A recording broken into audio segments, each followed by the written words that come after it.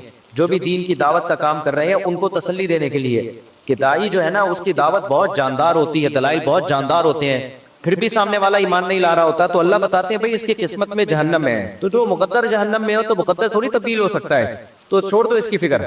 تو یہ تسلی کے لیے اس طرح کا انداز اختیار کیا جاتا ہے. جیسے نبی کو بھی تسلی دی جاتی تھی، نبی دلائل دیتے تھے، معجزے بھی دکھا دیے، آپ کی دعوت بھی بہت صاف ستھری، وہ پھر وہی.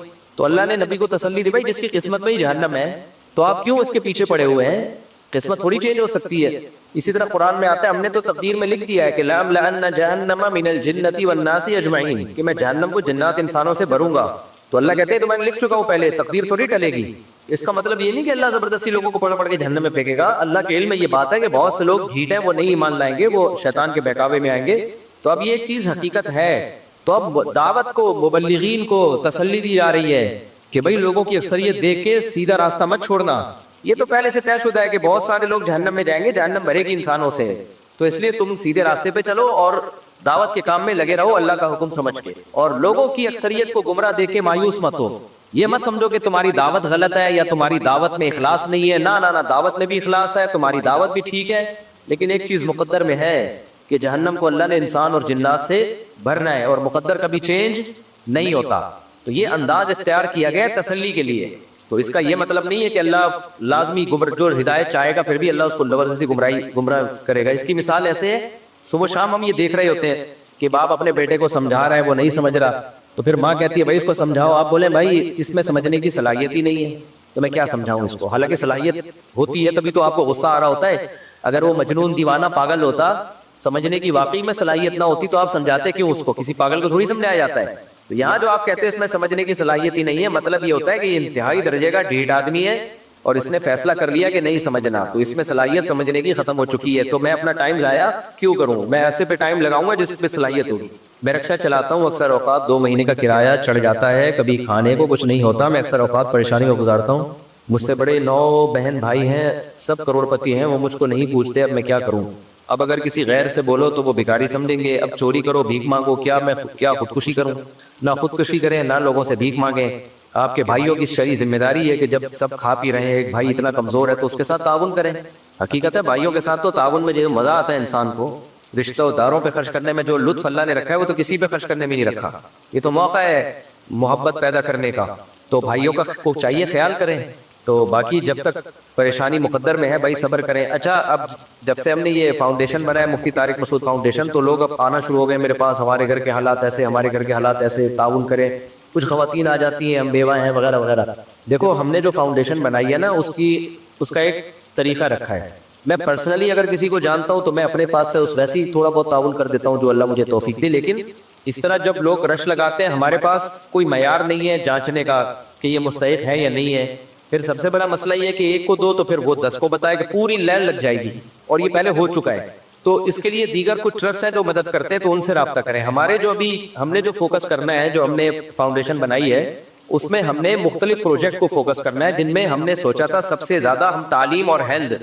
اسی وجہ سے ہم نے اس دفعہ اجتماعی قربانی ابھی نہیں کی ہے. اجتماعی قربانی یہ بہت لوگ کرنے والے، ہمیں کیا ضرورت ہے، اور اس میں گڑبڑیں بہت ہوتی ہیں، فنڈ کھا گیا، وہ یہ ہو گیا، عجیب. اجتماعی قربانی تو میرا تو موڈ نہیں ہے اجتماعی قربانی کرنے کا. لوگ اپنی گائے لاؤ ذبح کرو بھائی. جب ہم نے کام کیا تو انسانیت کی کوئی ایسی خدمت ہو نا جو واقعی خدمت ہو. اجتماعی قربانی کیا خدمت ہے وہ بھی، لیکن بہت لوگ ہیں کرنے والے. اور آپ خود لاؤ، بکرا کاٹو، کسائی کو پیسے دو، کاٹ کے کھا جاؤ. گائے لاؤ، کھا جاؤ، کھلا دو لوگوں کو. اس میں کیا ہے؟ یعنی اگر آپ یہ سہولت لوگوں کو نہ دو تو کون سا کوئی طوفان آ جائے گا. تو ہم لوگوں نے مشورہ یہ کیا تھا کہ ہم اس فاؤنڈیشن میں 2 چیزوں کو فوکس کریں گے. ہیلتھ کو، یعنی لوگوں کی صحت. دوسرا ایجوکیشن. ہماری سوسائٹی کا سب سے بڑا عیب کیا ہے؟ تعلیم نہیں ہے. مسلمان جو ہے نا تعلیم میں پیچھے ہے، تو تعلیم کو تو دین کا حصہ ہی نہیں سمجھتے. ہم مار کھا رہے ہیں پوری دنیا میں. دیکھو اسلام دنیا میں غالب ہونے کے لیے آیا ہے. باقی دنیا میں عبادت کی کرنے کی ہر مذہب میں، ہر ملک میں اجازت ہے. کوئی ملک نہ نماز پہ پابندی لگاتے ہیں، نہ زکوٰۃ پہ، نہ روزے پہ، کوئی پابندیاں نہیں ہیں. مسئلہ سارا یہ مسلمان مار کھا رہا ہے. یہ دور ہے ٹیکنالوجی کا, سائنس کا. تو اگر اس میں آپ پیچھے رہ گئے تو کسی کام کے نہیں ہو. مجھے بتاؤ, پاکستان کی آرمی کا جب جھگڑا ہوا انڈیا سے, تو یہ جنگ جو لڑی ہے تو یہ ٹیکنالوجی کے بیس پہ لڑی ہے نا, یا ڈنڈے اٹھا کے چلے گئے تھے یہ لوگ؟ ڈاکٹر عبدالقدیر خان نے پاکستان کو ایٹمی طاقت بنایا تو پڑھے لکھے آدمی تھے نا, کیا خیال ہے؟ اگر وہ پڑھے لکھے نہ ہوتے, پاکستان ایٹمی طاقت نہیں بنتا, ایٹمی طاقت نہیں بنتا نا, تو میں یہاں بیٹھا ہوا بیان نہیں کر رہا ہوتا, ابھی میں بھی کہیں ریڈی لگا رہا ہوتا ٹماٹر کی. سب حال خراب ہو چکا ہوتا, غزہ سے زیادہ برا حال ہو چکا ہوتا ہمارا. یہ ذہن میں رکھو, انڈیا نے ایسی واٹ لگانی تھی نا, کاٹ کاٹ کے گاجر مولی کی طرح کھاتے ہمیں, کیونکہ عراق, لیبیا, شام سب کو کھڈے لین لگا دیا انہوں نے. ان کا اگلا ہدف کیا تھا بولو؟ پاکستان. یہاں ہاتھ ڈالتے ہوئے 100 دفعہ سوچتے ہیں کہ ایٹمی پاور ہے, ایٹمی طاقت ہے. ابھی جنرل عاصم منیر دھمکی بھی لگا کے آ گئے نا, فل تڑی لگا کے آ گئے. لوگوں کو یہ تڑی بھی پسند نہیں آ رہی, کیونکہ ہم لوگوں نے منفی سوچنا اتنا شروع کر دیا ہے